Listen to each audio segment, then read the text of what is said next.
Now, the first way that we're going to learn how to control recoil is by using something called pattern control. Now, something that pretty much everyone should know by now in Apex Legends is that every single weapon in the game has its own dedicated recoil pattern. So if I were to take something like my flatline and I were to shoot it in the ground without controlling my recoil,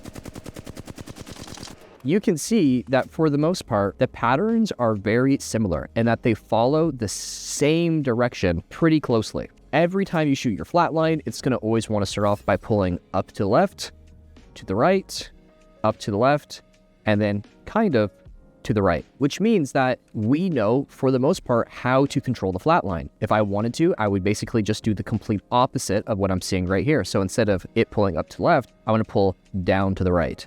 It's going to pull up to the right. I'm going to pull down to the left. Right, back left. And that's how you're going to shoot straight little lines.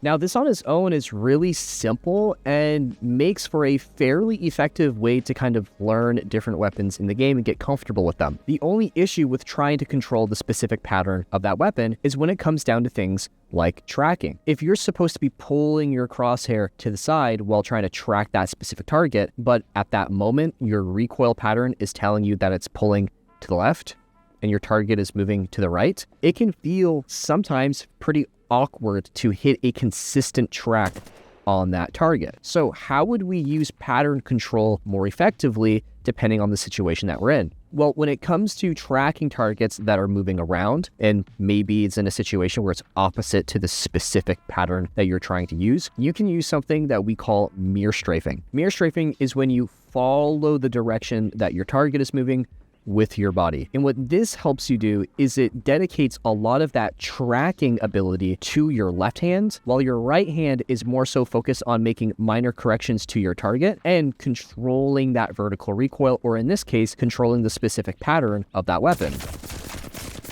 So as I'm in a gunfight with someone and I'm trying to track their body movements, what I can start doing is I can start mirroring my opponent, and then my right hand can focus on practicing that specific recoil technique that we learned in the sand.